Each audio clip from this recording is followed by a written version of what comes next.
Legal. Bom, vamos seguir fazendo uma oração.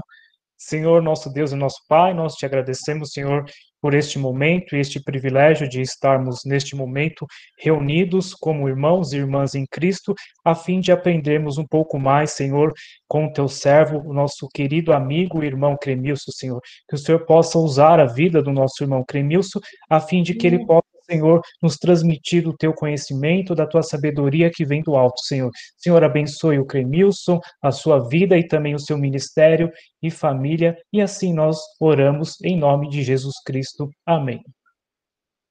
Amém. Guilherme já está comigo, é isso mesmo? Sim. Ok. Então, assim, qualquer coisa, como é a minha primeira vez aqui, você pode me chamar, pode interromper, falar alguma coisa, não tem problema, viu? Ok, combinado. Tá bom. Somos pontuais, 19h02. E eu me sinto, assim, muito feliz, muito privilegiado. Todos estão me ouvindo também, sim? Sim. Ok. Eu me sinto muito privilegiado, muito honrado em participar desse momento com todos vocês. Eu agradeço ao Guilherme, que me fez o convite oficial, mas sei também que tem outros professores, aos demais também, né? Que é o André, se eu não me engano, e o Márcio, enfim, e toda a liderança aí dos jovens aí da catedral, né? Então, muito obrigado mesmo. No seminário, era uma das minhas matérias prediletas, era a enologia, culto e adoração, eu gostava muito dessas matérias, e fazia um certo tempo que eu não ministrava palestra, porque a vida transcorre de um outro jeito e a gente acaba fazendo outras coisas e às vezes esquece um pouco ou faz um pouco demais umas outras coisas e deixa outra. Mas eu procurei me atualizar essa semana, fui rever os meus livros, os meus conceitos, né? E para o tempo de hoje, embora as convicções às vezes permanecem, mas a gente tem que se atualizar, né? Então, assim, como uma palestra sobre hinos e hinologia, eu vou tentar, Guilherme, na medida do possível, passar aqui os slides para ficar mais dinâmico e você, qualquer coisa, vai me ajudando, tá? Se não aparecer, ok?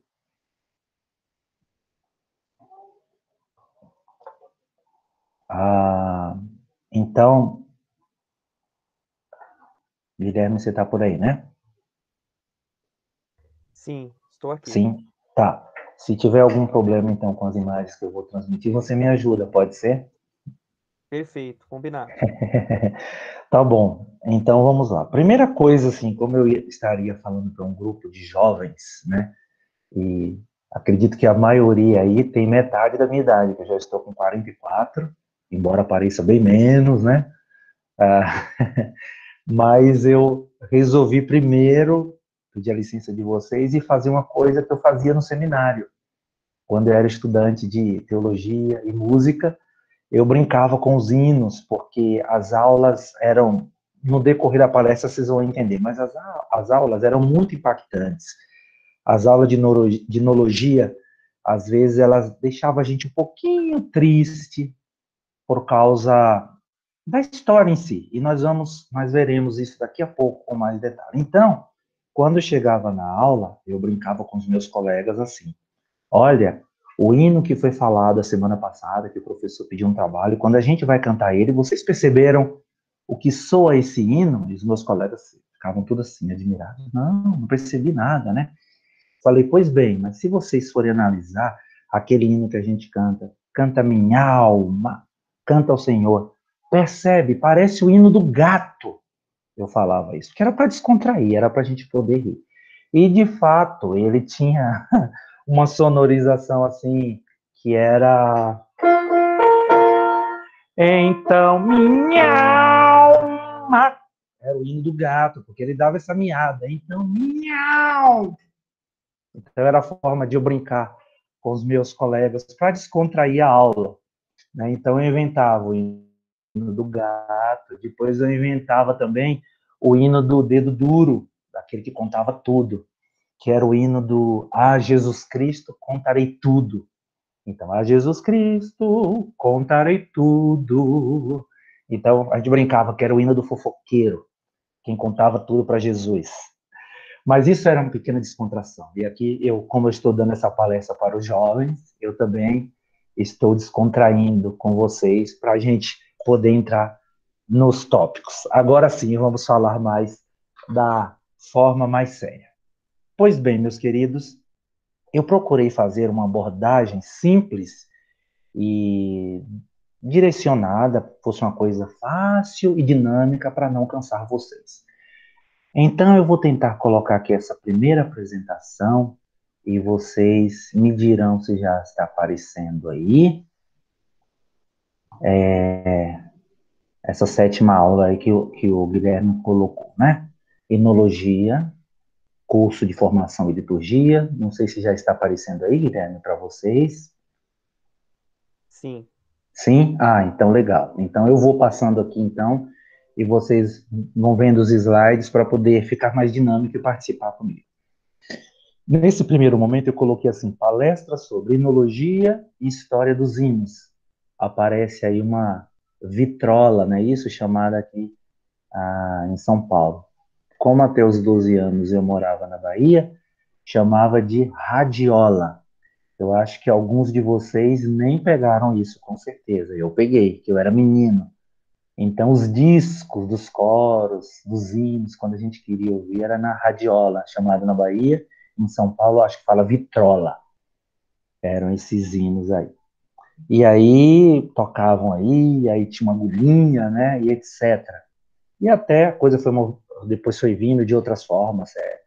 Depois veio fita, cassete, fita vídeo, enfim, CD, mas era essa época aí. Pois bem. E aqui eu coloquei assim a definição da nossa aula, da nossa palestra, definição de inologia e inódia. A inologia, por definição, é o estudo dos hinos, ou como preferível chamá-los, pode ser de cânticos litúrgicos também, né? Dedica-se, então, fundamentalmente ao estudo dos textos, desses cânticos, né, que a gente canta, mas considera também a forma e estilo de sua composição, ou de como ele é, enfim, é feito, né, como ele é distribuído. Então, essa é a enologia, o estudo propriamente dos hinos. Na inódia, nós temos, por definição, seria o estudo específico daquele hino ou daquele lugar específico. Ou pode ser também um acervo de hinos de um período ou de um lugar. Vou dar um exemplo. Se a gente fosse estudar propriamente a enologia da catedral da nossa igreja, aí nós teríamos como a inódia, né? Porque a gente iria fazer uma abordagem de toda a enologia da IPI, da Igreja Presbiteriana Independente. Então, isso chamaria inódia. A gente iria no acervo do coro, a gente iria nas salas ver o que tem de material, né? Então, temos aí inologia e inódia.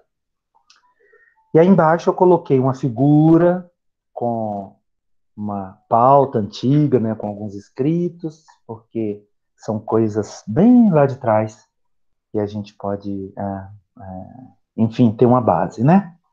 Legal. Então, vamos prosseguir. E aí, na outra parte, eu coloquei assim, hinos e cânticos na Bíblia, apenas algumas citações do Velho Testamento. Nós podemos perceber, eu coloquei do lado esse instrumento, que é uma harpa, né? Bem usada no Velho Testamento. Então, assim, durante o período de peregrinação no deserto, os israelitas louvavam a Deus. Enquanto atravessavam o Mar Vermelho, o povo cantava a vitória sobre os egípcios. Moisés levou o povo também a cantar as maravilhas. Ora, do livro de Salmos, nós podemos dizer que, dos seus 150 capítulos, é o livro de louvor de maior na Bíblia, né? O livro dos Salmos. Acho que a Bíblia ortodoxa chega a ter 151 capítulos, e desses 150 na nossa Bíblia, da Igreja Evangélica, só Davi escreveu 72. E mais outros 10 compositores escreveram outros salmos, como Asaf, como o próprio Moisés, né? E muitos outros. O livro de Salmos é chamado em hebraico de Terrilim. Talvez o Guilherme e o André pode falar a pronúncia melhor do que eu, porque são alunos de teologia que estão aí mais atualizados, né? E aí também tinha no templo também tinha aqueles 15 degraus onde os levitas cantavam alguns salmos e oravam outros, e cada salmo, ele tinha uma força, digamos, mística, né? Para os momentos da vida. Então, Sefer Terrilim quer dizer o livro de salmos. Terrilot quer dizer salmo. Terrilá quer dizer uma reza, uma oração, uma súplica, né? Podemos dizer assim. Quando eu analisava o livro de Salmos, um pouco lá atrás, eu me deparava com algumas coisas que eu tinha dúvida, porque sempre que eu lia algum capítulo, entre um versículo e outro, dizia assim, eu li um versículo em alguns capítulos e dizia a palavra Sela, ou Selá. E eu fui pesquisar isso, queria dizer que era uma pausa, Selá, ou Sela. E eu ficava encucado com aquilo. Nossa, que interessante, né? Por ser um livro de cânticos, ainda tem a pausa. E essa pausa, na música, quando a gente tem uma pausa, é um valor muito importante, porque a gente respira, porque a gente entra num novo motivo, porque a gente entra numa nova parte. A pausa tem um significado muito grande na música. Ela nos ajuda. Um tempo de pausa na música já ajuda muita coisa. E aí depois, quando eu fui pesquisar também melhor essa palavra, essa pausa no livro de Salmos, a indicação também quer dizer algo que o autor daquele salmo, ou o compositor, na verdade, é uma indicação que o salmo foi inspirado ou pelo próprio Deus, objetivamente, ou partiu do próprio autor, primeiro do autor. Então, por isso que há essa pausa, pela inspiração divina ou do próprio autor. Era essa a minha dúvida também. Veja, a Bíblia, ela é uma grande referência que nos trouxe os hinos até os dias de hoje. Foi um caminho que foi percorrido, se a gente parar para pensar, né? Porque teve a história do Velho Testamento, e lá a gente viu todo esse acontecimento do livro de Salmos, em Moisés, como falei logo no começo, na peregrinação. Então a Bíblia é um grande livro que nos trouxe grande história, grande referência para os nossos dias de hoje. Vamos caminhar. Os hinos e cânticos na Bíblia, aqui apenas algumas citações do Novo Testamento. Por exemplo, em Colossenses 3,16 diz assim: habite ricamente em vós a palavra de Cristo. Ensinem e aconselhem uns aos outros com toda sabedoria, e cantem salmos, hinos e cânticos espirituais com gratidão a Deus em seu coração. Eu coloquei logo aí abaixo uma figura de... Aqui tem o órgão de tubos, os tubos, né, que a gente vê na nossa igreja, é o mais familiar a todos nós. Aqui nós temos o órgão, que era aquele que era usado bem na igreja, era usado em casa. Na minha igreja lá de origem na Bahia, tinha esse órgão aqui do meio, que tem essa clave de sol, que era o órgão gambit. Ele, então, usava na igreja bem simples, nas casas. E tem um órgão aqui do lado direito, o último, a console, né? Um órgão grande, bem americano, né? Bem parecido com o Grace, que nós temos hoje na igreja. Então, já coloquei aqui, além da orquestra, acima, maestro e orquestra, temos aí os instrumentos. Então, sobre Colossenses 3,16, os hinos dos últimos tempos e seus compositores, Paulo, o apóstolo, ele exorta e coloca um profundo questionamento sobre, assim, eu acredito que na minha concepção, Paulo foi, assim, o apóstolo Paulo foi o que se aproximou muito de nos levar bem perto de Cristo. Isso é uma concepção minha. Ele fala muito do Evangelho, ele fala muito do Cristo, do Jesus, do Cristo, Paulo, o apóstolo. Ele que eu vejo, assim, em Paulo uma figura muito importante, né, de nos conduzir até o Cristo, como ele diz. E ele coloca esse profundo questionamento sobre que às vezes a gente tem algumas dúvidas, né, do revestir. E esse revestir aqui não é uma troca, não é uma troca de roupa, revestir, não. É algo da alma que a gente tem que entender, ele tem que interiorizar, ele tem que ser diferente. Então esse revestir aqui não é de vestir a roupa, revestir, não é eu colocar gravata ou paletó para estar todo domingo na catedral regendo. Não, não é isso. É da alma, né? Esse revestir, habite entre vós a palavra de Cristo, é habitar, é a mudança da alma, né? Então ele dá esse profundo ensinamento ao povo ali, com salmos e hinos e cânticos espirituais.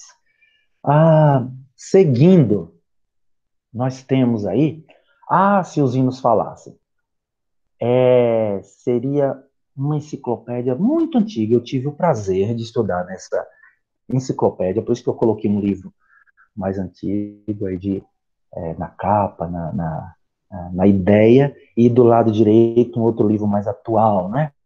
Porque eu estudei neste livro, se os hinos falassem, e eles falam, e depois ele foi reformulado. É esse aqui, essas notas históricas. Que vocês conseguem ver, né? E os hinos falam de uma forma maravilhosa. E os hinos tiveram uma história muito triste, como eu falei para vocês no começo. Mas todos esses hinos tristes, com as suas melodias, se tornaram mais cantados e mais bonitos. Os hinos históricos, de história triste, e as melodias lindas são os mais cantados aqui hoje. No ano passado, tem uma compositora, inóloga, que o ano passado ela completou 200 anos de nascimento. É Fanny Crosby. A Fanny, vou falar rapidamente sobre ela. A Fanny, ela ficou cega com 6 semanas de vida. Eu até coloquei aí, ela não via com os olhos naturais, mas ela via com os olhos da fé e os olhos do coração. Foi uma grande inflamação que deu nos seus olhos. E ela só percebia lá no fundo uma luz, assim, bem um relevo, né? Naquele mesmo ano, o seu pai falecera, sua mãe teve que ir trabalhar na roça, na lavoura, e deixou ela com sua avó. E a Fanny, ela, mesmo sendo cega, a sua avó era os seus olhos. Ela dedicava o tempo todo, corpo e alma, ensinando a Fanny Crosby ser alegre, ela ser independente, ela ser uma pessoa viva, uma pessoa otimista. E a Fanny Crosby, ela escreveu muitos hinos. Eu vou ler aqui um pouquinho da história dela, porque é muito grande. Eu lerei tópicos da história dela, para que a gente veja o quanto Deus usou a vida dela na enologia, mesmo ela sendo cega. Eu li a primeira parte, que a avó dela cuidou dela, e na segunda parte diz assim: aprendeu muito a sua arte de descrição, dos pássaros, do pôr do sol, cujas cores ela podia, às vezes, perceber vagamente. Isso cega, mas via com o coração, o olho do coração e o olho da fé. Aprendeu a amar e decorar palavras e a orar, se unir com os crentes na igreja e cantar. O que Fanny amava demais, decorando os hinos e salmos com grande rapidez. Ainda criança, Fanny, quando desanimada pela cegueira, perguntou a Deus se, mesmo cega, poderia ser uma filha dele. Testemunhou mais tarde que ouviu a voz de Deus, dizendo a ela: não desanime, menina. Um dia você será muito feliz e operosa, mesmo na cegueira. E a tradução literal de uma poesia escrita por ela, aos 8 anos, mostra sua personalidade. Ó, que menina contente sou eu, apesar de não poder ver. Pois decidida estou que neste mundo alegre serei. Aí, com 15 anos, Fanny Crosby entrou no Instituto para os Cegos, em Nova York, com excelente aproveitamento.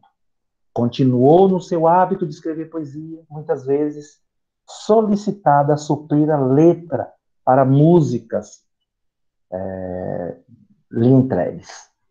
Entregavam as músicas para ela, a melodia, e ela então fazia as letras. Um dos hinos muito cantados dela, da letra, é aquele que nós cantamos: quero estar ao pé da cruz, de onde rica fonte corre franca salutar, do Calvário monte. Sim, na cruz, sempre me glorio. E por aí vai. E o outro hino também que ela, estou falando os mais, ela compôs muitos hinos, mas letra, o outro que bem cantamos: que segurança sou de Jesus, eu já desfruto o gozo da luz, sou por Jesus, herdeiro de Deus, ele me leva à glória dos céus. Era o outro dela, né? Então, Fanny começou a suprir letras para canções cantadas do destacado compositor George Root. Obtiveram muito sucesso. Mas o compositor que mudou a vida de Fanny foi William B. Brandbury, procurando quem escrevesse letras para seus hinos. E ouvindo da capacidade de Fanny, procurou-a. Fanny disse a ele: dou graças a Deus que nós nos encontramos, porque acho que você pode escrever hinos. Ao seu pedido, Fanny escreveu um hino e lhe deu. Pois bem, a gente pensa, né, na história de uma pessoa frágil que com 6 semanas ficou cega e logo escreveu letras lindíssimas. Lembro-me também de outra história de Fanny Crosby, que é um trabalho de evangelismo em Nova York. Ela dizia mais ou menos assim: não fale das pessoas que ela tem pecado, fale das pessoas que ela tem Jesus, porque isso nos aproxima dela. Se você for evangelizar e dizer às pessoas que ela tem pecado, elas não vão querer aceitar o Jesus. Nós vamos dizer que ela tem Jesus, que ela tem acesso fácil a Jesus. E muitas coisas temos sobre Fanny Crosby. Eu estou falando só o básico dela. Temos outro também, compositor, Horatio, o hino Sou Feliz. Ora, esse é um dos outros hinos muito cantados na nossa sinologia, nas igrejas, que tem uma história linda, é um dos meus hinos também prediletos, que eu sempre gostei de cantar e tocar. Se paz a mais doce eu puder desfrutar, se dor a mais forte sofrer, ó seja o que for, tu me fazes saber que feliz com Jesus sempre sou. Agora presta atenção no estribilho, no coro. Sou feliz com Jesus, Sou feliz com Jesus, meu Senhor. Ora, a história deste hino é muito triste. Eu vou falar para vocês o porquê rapidamente. Este compositor que escreveu a letra desse hino, ele perdeu seu único filho, de uma família de 5 filhos e mais a esposa, ele perdeu o único filho homem, e ele era, se eu não me engano, advogado, ele era muito ocupado, ele tinha bens, ele tinha investimentos, e aí ele ajudava um grande evangelista, que muitos de vocês conhecem, Moody, né? E aí, depois que ele perdeu o filho dele nessa tragédia, ele foi resolver negócios dele em algum outro lugar. Mas, nesse meio, ele resolveu ir para uma evangelização, uma campanha de evangelização na Europa. E aí ele teve que ficar na cidade dele, acho que era o país dele, que é Estados Unidos, e a esposa com as filhas viajaram. E a novidade foi que o navio que as filhas e a esposa estavam indo, ele naufragou porque ele foi atingido por um outro navio inglês. Afundou em 12 minutos. No momento do desastre, a senhora, a esposa dele, a Spafford, cujo nome dele era Horatio Gates Spafford, a esposa dele reuniu as filhas, as 4 filhas, e ajoelhando-se, confiaram as suas vidas ao Pai Celeste. Jogadas todas violentamente na água, foram separadas. O navio inglês, procurando salvar vida, achou a senhora Spafford, a esposa dele, levando-a a bordo. Foram salvos somente 87 dos 226 passageiros. As filhas, as 4, morreram. Chegando ao país de Gales, a senhora Spafford telegrafou ao marido: salva só, entre colchetes, colocou, entre chaves, né? Colocou: crianças perdidas, que farei? Aflito e com muita pressa, Spafford viajou para encontrar com a sua esposa. No seu sofrimento, hora após hora, ficou no convés do seu navio, olhando para o mar, chorando e orando. Foi quando seu navio chegou perto do lugar que criam ser o local da tragédia, que Deus deu a Spafford de conforto sustentador. E ali escreveu seu único hino, quase que ditado: se paz a mais doce eu puder desfrutar, se dor a mais forte sofrer, ó seja o que for, tu me fazes saber que feliz com Jesus sempre sou. Que história, né? Perdeu o filho, o único filho, perdeu as 4 filhas, e viajando ele sentiu de Deus que naquele lugar ele deveria escrever essas letras. Por isso que eu falei para vocês, os hinos mais tristes são os mais cantados e os mais bonitos.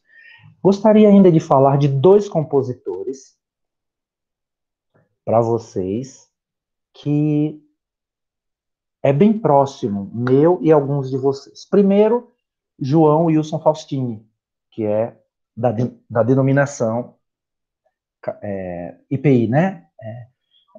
Igreja Presbiteriana Independente. João Wilson Faustini hoje reside em Irati, no Paraná. Eu conheço ele pessoalmente, já viajei 2 vezes com ele.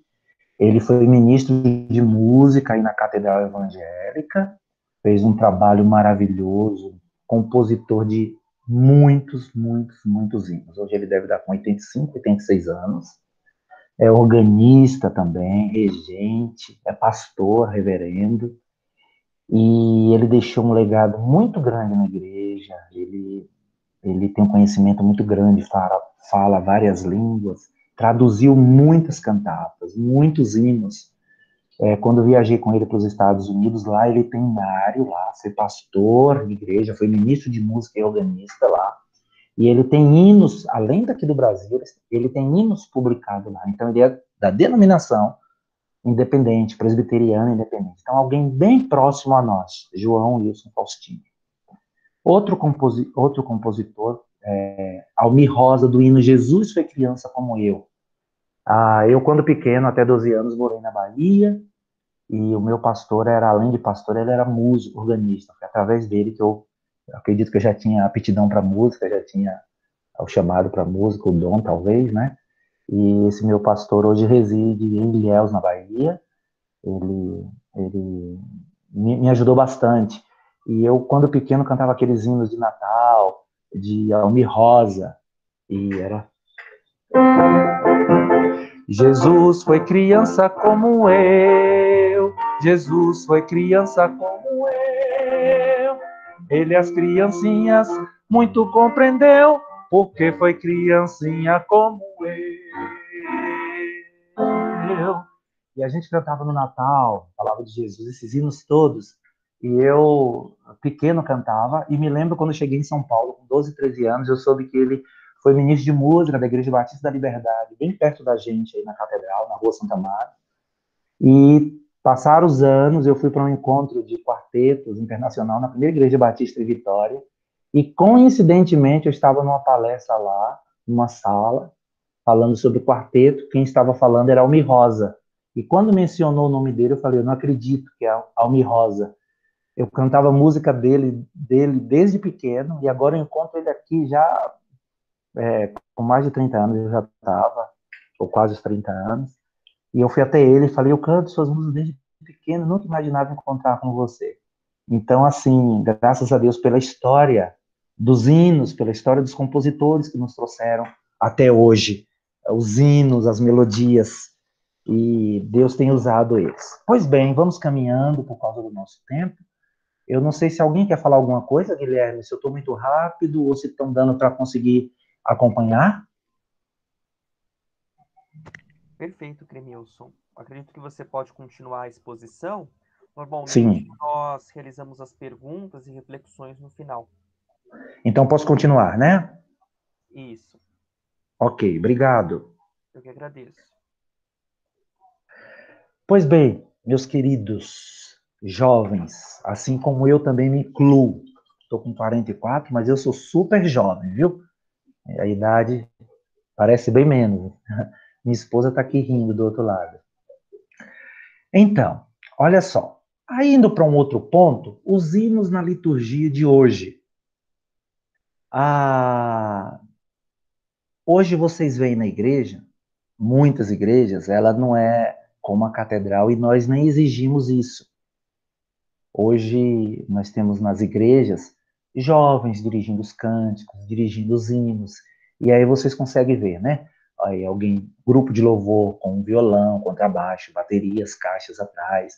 Aí tem um outro grupo de jovens, né, do outro lado, a vestimenta já é diferente, já não é um coral, né? Já é um grupo de louvor de pessoas com 20, 25 anos, a idade de vocês aí, né? Dirigindo os cânticos na igreja. E aí nós vamos discutir um pouquinho daqui para frente o porquê disso. Não é uma coisa eu que estou definindo, eu que defini, coisas que foram acontecendo. Algumas igrejas têm uma forma, outras igrejas têm outra. Então, nesse próximo tema, a gente pode discutir assim, os hinos na liturgia de hoje. Então, assim, o Guilherme até me ajudou na figura de baixo. Olha quantos hinários vocês têm aí. Temos aí hinário Cantai Todos os Povos, que é da Igreja Presbiteriana Independente, é o nosso hinário Cantai Todos os Povos. Harpa Cristã, que é da Igreja Evangélica Assembleia de Deus. Temos Salmos e Hinos, que é da Igreja Presbiteriana, Salmos e Hinos.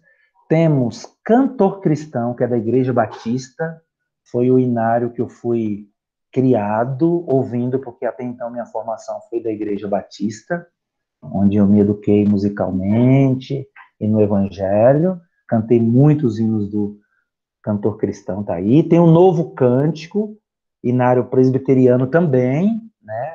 Salmos e hino presbiteriano. E a Igreja a Presbiteriana Conservadora, que eu fui maestro lá 1 ano, também usa esse hinário, o novo cântico. Temos o hinário evangélico, que é a Igreja Metodista que canta. ou alguma igreja no Rio de Janeiro também, que é alguma coisa dos fluminenses. Então, temos todos esses inários aí, e temos aqui também, eu tirei uma outra foto, quer dizer, eu tenho aqui Melodias de Vitória, que é um inário avulso, que as igrejas cantam, as pessoas que fazem solo cantam.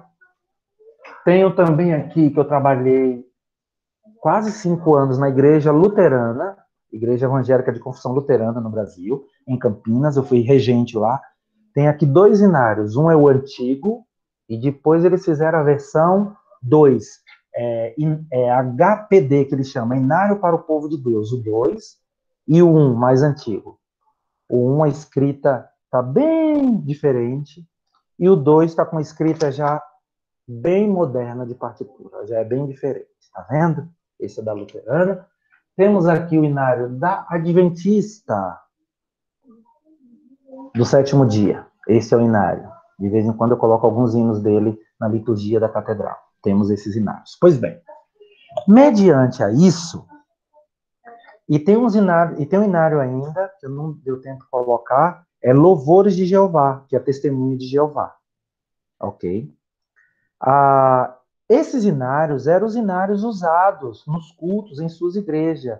Ou, às vezes, aqueles cânticos que chamavam de corinhos antigos, que o som maior disponibilizava e cantava nos cultos. Mas o máximo que poderiam cantar nos cultos eram esses inários aí. Era o inário de cada denominação. Não podia cantar outra coisa nas igrejas. Eu falo isso um certo tempo atrás, né? E eu vou chegar lá e vou explicar para vocês. Agora, não esquecendo que alguns grupos na igreja se formavam para cantar música dos grupos da época, o Milad, os Vencedores por Cristo, o Som Maior, e por aí vai. Eram os jovens que se reuniam para cantar como uma participação especial. Eu me lembro que na minha igreja de origem, as minhas irmãs, que têm um pouco mais de idade que eu, elas cantavam esses hinos de Som Maior. Se juntava lá com o pessoal da idade dela e eles cantavam esses hinos, esses cânticos. Aí, digamos que era um pouco mais moderno, mas era como participação especial. Entrava na liturgia como participação especial. Bom, aí, deixa eu ver aqui. Ok. Acho que é a última, né? Bom, o que acontece? Aí eu vou ler algumas coisas aqui e a gente já vai partir para a conclusão. É assim. Desde 1991, isso há 30 anos, eu estava com 13 para 14 anos, eu já me lembro muito das coisas que aconteciam aí. Era assim, foi bem da minha época. Lembro que as igrejas evangélicas mais tradicionais entraram em crise com a chegada da igreja Renascer em Cristo. Claro que antes disso, outros acontecimentos tiveram, mas eu acredito que aqui em São Paulo, um acontecimento muito forte que existiu era essa briga. Órgão na igreja, banda, bateria, guitarra. E o Renascer, nada contra, não estou falando mal aqui do Renascer, não. Eu estou querendo dizer o que aconteceu. O Renascer em Cristo, ela foi campeã porque ela quis bombar com a liturgia dela, do jeito dela. Ela quis criar algo para chamar jovens, para poder... Era uma igreja nova, ela tinha que sobressair na sua liturgia. Então, ela começou com uma estratégia de toda segunda-feira, ela fazia um culto muito diferente, que ia skatista, ia roqueiro, ia pessoas muito diferentes do que as igrejas, no geral, faziam nas suas liturgias. E a proposta era que era para qualquer um e do seu jeito, da sua forma. E lá tinha um louvorzão que era muito pesado. Eu cheguei aí uma vez, uma segunda-feira lá, por curiosidade, que não era muito minha praia, esse tipo de música. Não que eu critique quem faz, né? Mas eu não gostava muito, porque não era muito meu estilo, né? Ainda mais que eu fui criado de uma forma muito tradicional na igreja, né? Mas eu fui por curiosidade, lotava aquilo, era gente de todo jeito. E toda segunda-feira, todo mundo das igrejas mais tradicionais ia para lá, batista, presbiteriana, metodista, igreja congregacional, Assembleia de Deus, muita gente ia para lá para querer, porque não podia fazer isso nas suas igrejas. Então eles faziam lá no Renascer. E aí, com tudo isso, o Renascer quis bombar e existiam umas bandas que os jovens saíam das suas igrejas para querer ouvir essas bandas. Os pastores ficavam de cabelo em pé, porque achavam que ia perder todo mundo, que não queria perder os jovens, etc. E tinha as bandas mais que a Kadosh, Rebanhão, Cats Barnea, e cantavam umas coisas bem diferentes, né? Cristo faz a cabeça e o coração, saia das drogas, venha para Cristo, você vai viver a nova emoção. Era letra de cânticos assim, que eles cantavam. Depois outro Rebanhão cantava, quando você estiver triste, pegue a guitarra e cante um rock para louvar Jesus. Mas como já ensinava o velho profeta, se a tristeza pegar em seu coração, pegue a guitarra e cante um rock para louvar Jesus. Essas eram as letras que existiam, né? E eles davam essa ênfase. E eu peguei muito essa transição. Eu já tinha 13 para 14 anos, já estava bem firmado que eu queria estudar música, eu queria ser maestro, ministro de música, e pegava, né, essas coisas, já observava diferente. E aí, os jovens queriam mudar a liturgia das suas igrejas quando chegava no domingo, porque eles iam no Renascer na segunda-feira, como falei para vocês, e eles queriam mudar o domingo, o culto. Os pastores entravam em crise com a liderança da igreja, porque queriam, de certa forma, segurar os jovens, e nisso havia divisão na igreja entre as famílias, com o pastor, e ao mesmo tempo a favor. Outros saíam da igreja, porque, assim, tinha os pais dos jovens que aceitavam, queria que os jovens ficassem na igreja, queria que o pastor, a liderança, abrisse mão, que os jovens fizessem aquilo que o Renascer fazia na igreja. E outras famílias eram contra, porque não tinha filho daquela idade, ia contra o pastor. Então, foi um período de lá para cá que houve muita briga nas igrejas, muitas divisões, e foi muito complicado. Foi um período assim que as igrejas perderam muita gente.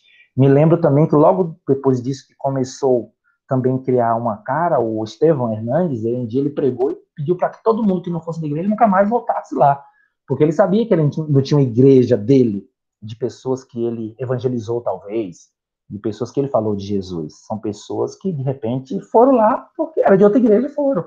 Mas uma vez lá, ele deu lá o sermão dele e falou: vocês não são daqui, continuem nas suas igrejas. Acho que ele queria formar a própria igreja dele. E é tanto que hoje a Renascer tem uma estrutura de liturgia totalmente diferente do que foi 30 anos atrás. Uma liturgia até mais clássica, tem louvor, tem banda, mas não tem mais aquele culto que era naquela segunda-feira, aquele negócio todo. Então foi mudando a liturgia deles também. Bom, e aí houve um paralelo muito grande com toda essa chegada, né, do Renascer.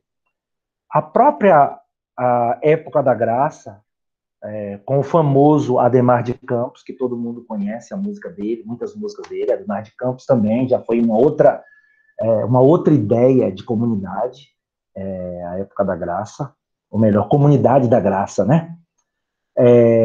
Ele já era um pouco mais clássico, Adhemar de Campos, já era uma coisa diferente do Renascer. De certa forma, apareceram outros cantores, como Cristina Mel, Aline Barros, com o famoso cântico que todo mundo gosta muito. Sonda-me, Senhor, e me conhece, quebranta o meu coração. Depois, entra na minha casa, entra na minha vida. Depois, a chegada do Lázaro, aquele como Zaqueu, né? Outro cântico, fico feliz em vir em tua casa, erguer minha voz e cantar.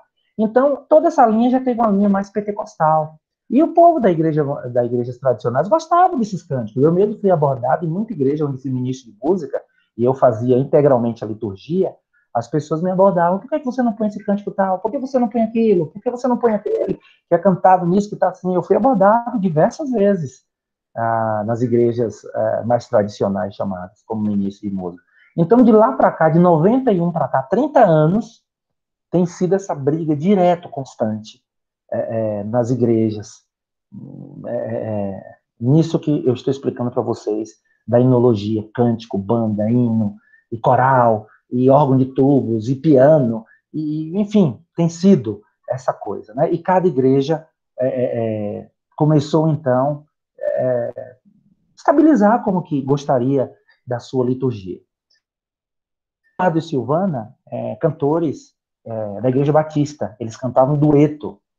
A partir, então, as denominações começaram a mudar os seus cultos. Cada denominação teve o seu estilo de culto.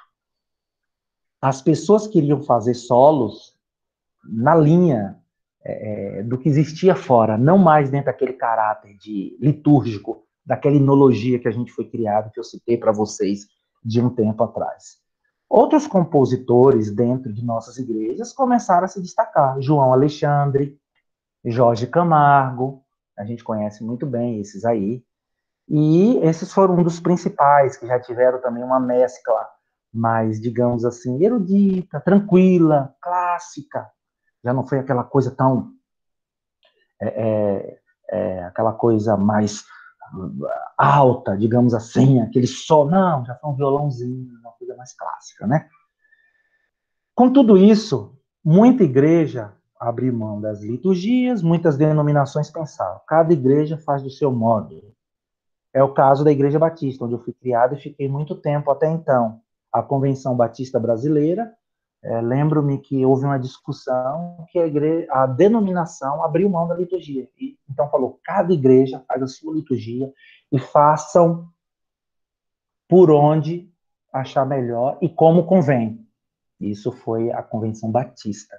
Então delegou. Então hoje você vai numa igreja batista, cada uma tem o seu horário do culto, cada uma tem o seu EBD do seu jeito. Eu lembro que antigamente você chegava domingo, 9 horas da manhã, em qualquer igreja batista, era a escola bíblica dominical. 10 horas era o culto, aí algumas, depois do culto, tinha ensaio do coro, ou voltava para casa. Quando era tarde, tinha alguma coisa de evangelização, algum encontro, ou 5 horas, 5 e meia da tarde, 18 horas, tinha os departamentos dinâmicos.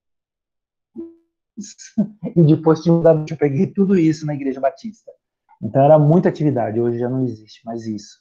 Porque o tempo é outro, a forma de se pensar foi outra. Enfim, cada igreja busca as suas atualizações dentro daquilo que ela acha que deve, né? E a gente não está aqui criticando igreja nenhuma, cada uma faz aquilo que acha que deve, como deve. Enfim, 2021. Temos igreja para todos os tipos, vocês sabem disso. Desde a catedral, que é a nossa, até as mais variadas que existem aí. Cada uma vai onde quer, cada uma faz o que quer e como acha que deve, né? Hoje temos assim, tem a catedral, com um estilo mais litúrgico e erudito, que tem até agora o Catedral Inspiração às quartas-feiras, que é outra proposta de liturgia, alguns de vocês devem ter assistido e etc. Temos o Renascer, que mudou, como falei lá atrás, drasticamente com a sua proposta de liturgia, já não é mais aquela que foi de 30 anos, um culto totalmente diferente. Digamos, então, que hoje o Renascer ele está bem clássico, registro do que eles eram. Tem as bandas, como falei para vocês, né? Depois também tem a chegada, né, dos neopentecostais. Temos aí Edir Macedo, R.R. Soares, a própria Igreja Católica com movimento carismático. Então vejam quantas propostas litúrgicas nós temos, quantas propostas de hinos, quantas propostas de banda, cada uma faz a sua. Se você for assistir o R.R. Soares, ele põe playback lá e gosta de cantar aqueles hinos antigos, com uma pegada diferente. Se você vê o Edir Macedo, às vezes tem uma banda, o próprio pastor canta, dependendo do momento, e temos a Igreja Católica, a carismática, que ela imita a Igreja Evangélica Pentecostal, né? Então a gente tem aí bastante coisa que foram acontecendo, foram vindo, né? Foram se abrindo aí. E a gente olha, né? Poxa, a enologia, lá atrás aconteceu isso, a igreja continuou com a enologia, outras não continuaram. Está errado, né? Por que uma usa o hino? Por que outra não usa hino? Outra usa só cântico? E aqui é como eu falei lá atrás por você. Cada igreja vai olhar a sua realidade, ela vai olhar naquilo o segmento que ela achar viável. para a liturgia dela, para os cânticos. Hoje, por exemplo, de vez em quando eu ajudo o pastor Geraldo, que é IPI do Valo Velho, é filha da catedral. Ele gosta de coral, ele gosta de hino, e a igreja dele tem banda. E de vez em quando eu vou lá e faço aquele culto, não vou dizer como da catedral, né? Mas um culto mais clássico, digamos, com os hinos, preparo o pessoal para fazer um coral. E muitas outras denominações fazem isso. Então, essas comparações que aí está na tela, hoje, eu quero criar algumas coisas dentro disso. Eu coloquei aí 2 figuras para vocês, para a gente pensar um pouco, né? As comparações, tudo é relativo, o que foi e o que é válido para hoje. Aí eu coloquei aí as tábuas, né? Onde eram escritas as leis de Moisés, era na tábua, né? Era nas pedras. Hoje você tem o tablet. Hoje a gente não se escreve mais em tábuas e nem em pedras. Se escreve no tablet, no computador. E a vida andou. Mas só é importante a gente saber que coisas da Bíblia foram escritas em tábuas, em pedras. É importante. Se a gente não tivesse essa informação, a gente não saberia de onde veio isso, até a gente escrever no tablet. Então, hoje seria inviável a gente pegar um tablet, uma tábua, uma pedra e ficar tentando escrever. Viável, né? Não tem como.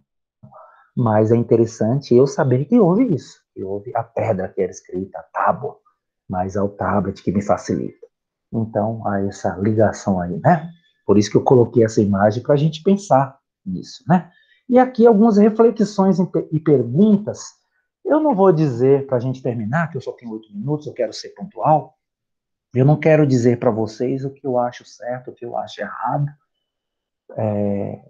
As igrejas que eu passei, fui ministro de música e fui maestro, eu procurei conhecer a minha comunidade, eu procurei conhecer as pessoas, qual a linha dela, embora eu tenha a minha linha, mas às vezes atender um pouco, porque a igreja está acostumada a ouvir, a cantar, levava coisas diferentes. Enfim, eu procurava entender para poder fazer a liturgia.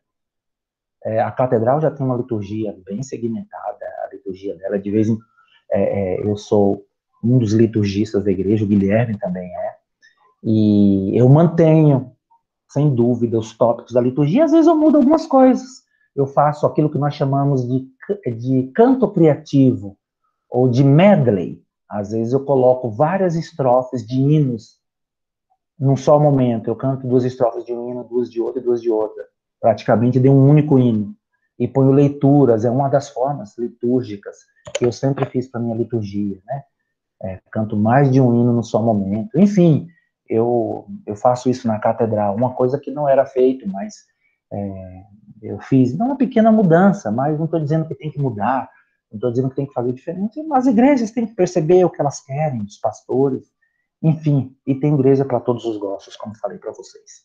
Então, na conclusão, alguns pensamentos, dúvida e ciência que devemos ter, mas deixo claro que não é a resposta minha absoluta. Devemos esquecer a história do passado?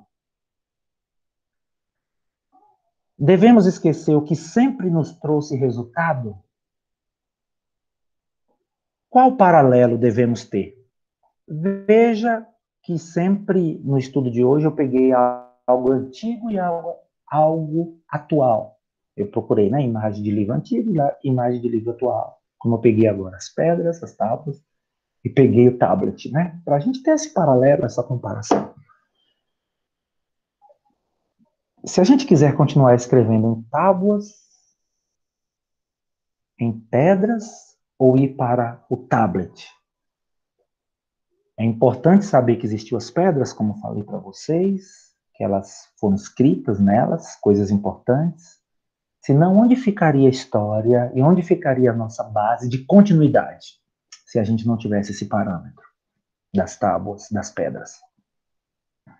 É importante saber o que houve e traçar nossas ideias a partir daí, do que houve, do que foi importante lá atrás. O que isso trouxe para mim e para vocês até hoje, é importante a gente saber. A música começou de um jeito e foi se evoluindo, né? Mostrei para vocês aqui as igrejas que hoje tem banda, tem violão, tem bateria, tem baixo. É um grupo de louvor, não é coral. Talvez elas não tenham recurso, como a catedral, de manter um maestro, de manter uma estrutura, mas ela pode fazer aquilo nas condições dela. De repente ela quer, né? Enfim, a gente tem que entender um todo para poder trabalhar. Devemos nos adequar a qual realidade? Só abrindo mais um parênteses aqui. Quando eu cheguei na catedral, eu tinha meu estilo e a catedral tinha dela. E eu me lembro que no decorrer dos anos, eu me adequei muita coisa à catedral. E percebi também que a catedral, os pastores, se adequou muito de mim, muito do meu jeito, sem forçar nada. Foi uma coisa natural. Eu gosto da música sacra, porque estudei, porque gosto da música sacra, e a catedral é uma igreja riquíssima na música sacra. É a igreja que continua com a música sacra, a música que nos ensinou, a música que nos educou. Então eu me adequei muito a ela e me entrei porque eu gostava. Eu gosto da música sacra, da música coral, da enologia.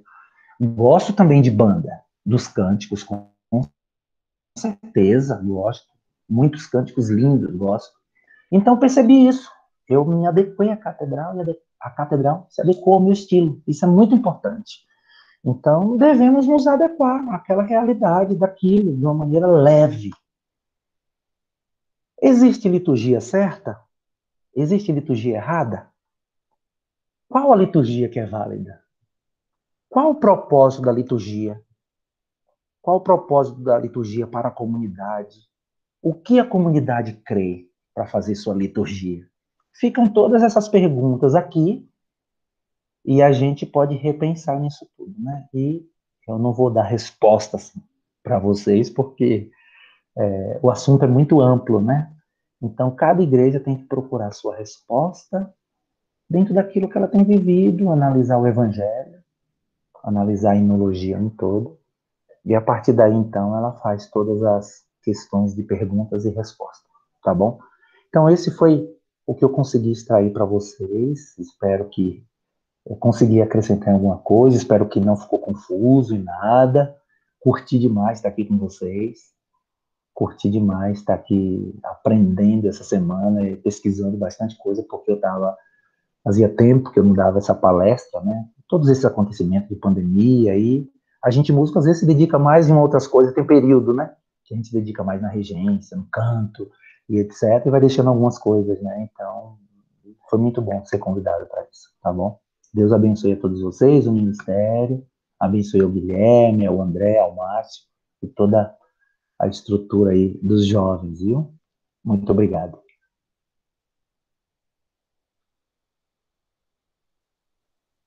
Muito obrigado, Clemilson.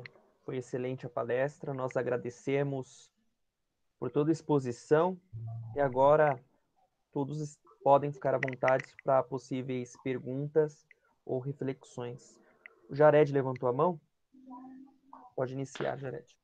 Sim, boa noite a todos. Boa noite. Então, desde que essa formação começou, eu fico refletindo o que poderia ser o carro-chefe da liturgia.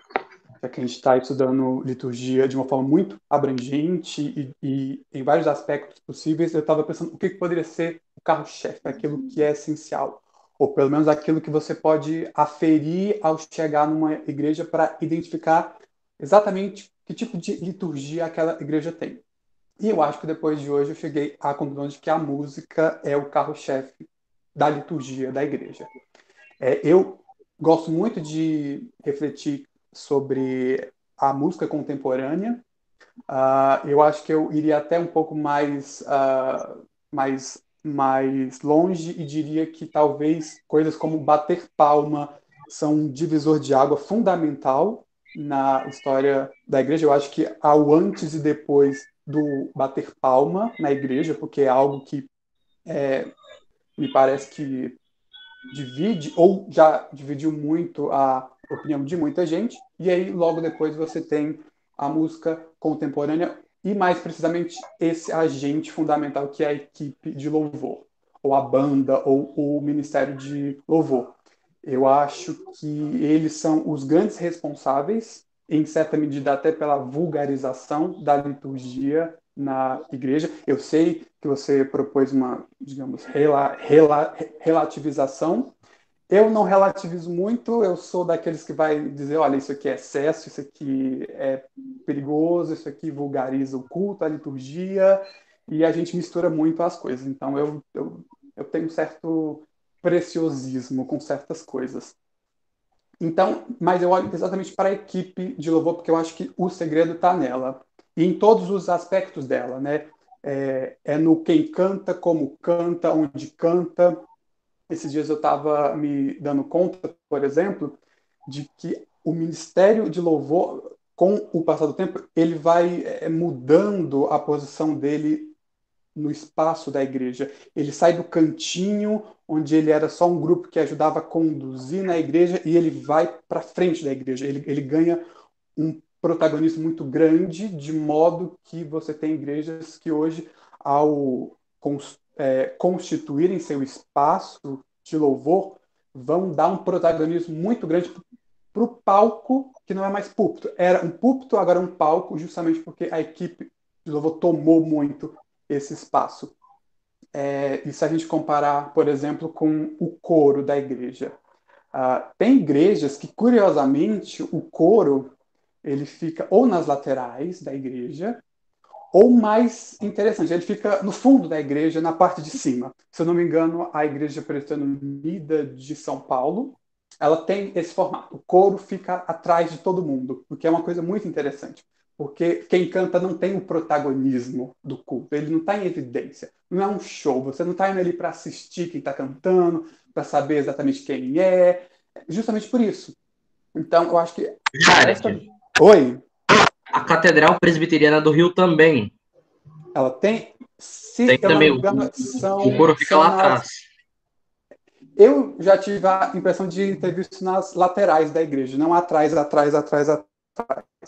Mas, como eu disse, quem canta nunca está em evidência, e eu acho que essa é a virada que a equipe de louvor, infelizmente, acabou dando à liturgia. Ela fica muito em evidência e talvez até psicologicamente quem vai à igreja acaba tendo a impressão de que está indo para o show.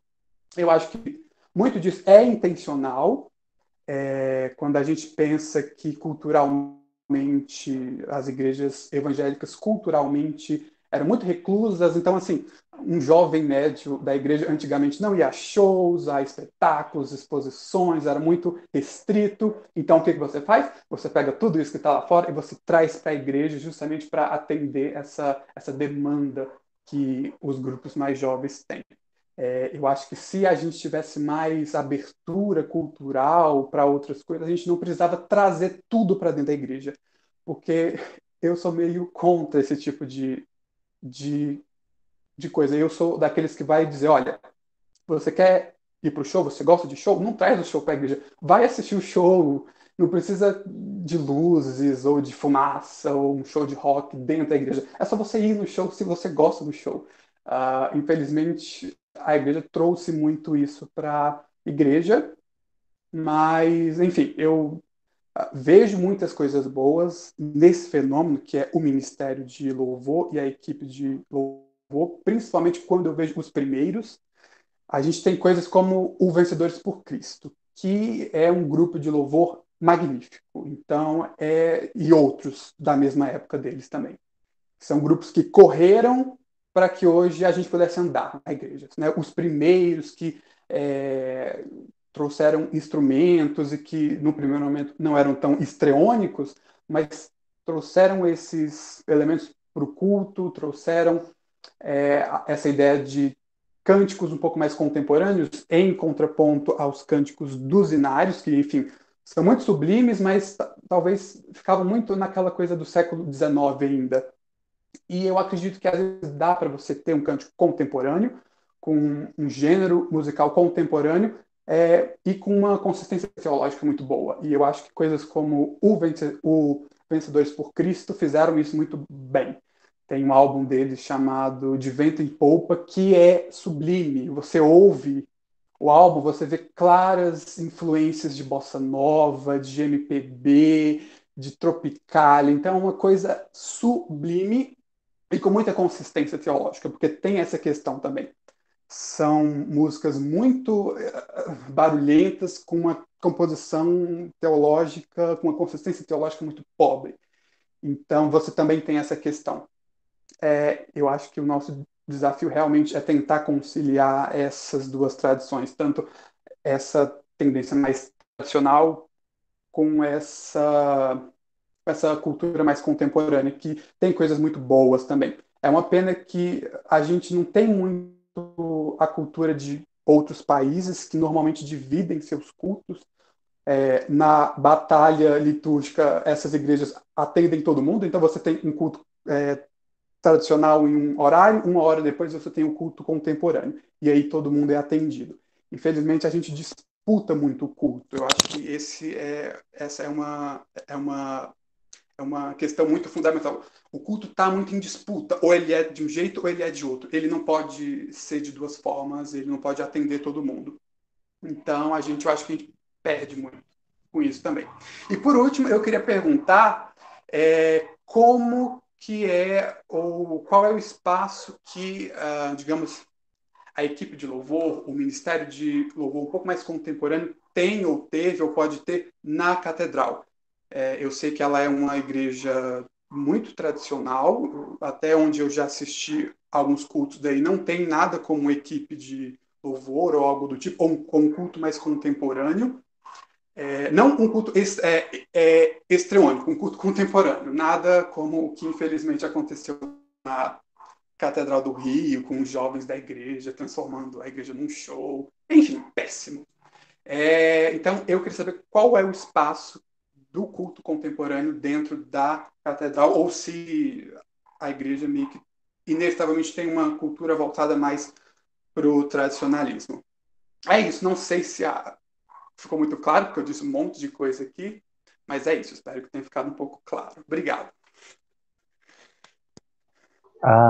Ok, Jared, né?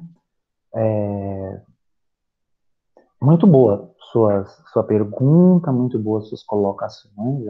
Legal ver vocês abordarem assim, me atualiza também muita coisa.